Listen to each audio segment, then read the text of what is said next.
আল্লাহর নবী সরকারে দো আলম নবী এরকম ভাবে অসহায়ের ভাষায় নবী আমার সাহাবীদেরকে বলতে আরম্ভ করলেন।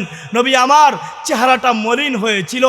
আল্লাহর নবীর এক সাহাবী, আল্লাহর নবীর এক নাম হযরতে মিকদাদ ইবনে আসওয়াদ রাদিয়াল্লাহু তাআলা আনহু সঙ্গে সঙ্গে দাঁড়ায় গেলেন এবং চিৎকার দিয়ে বললেন, নবী ওয়াল্লাহ লা নাকুলু লাকা কামা ক্বালাত বনু ইসরাঈল লিমূসা, নবী আল্লাহর শপথ আমরা আপনাকে তেমনটা বলবো না যেমনটা হযরতে মূসা আলাইহিস সালাতু ওয়াস সালামের জাতি বনি ইসরাইল তাদের নবী মূসাকে বলেছে, বরঞ্চ নবী আমাদের বক্তব্য শুনুন।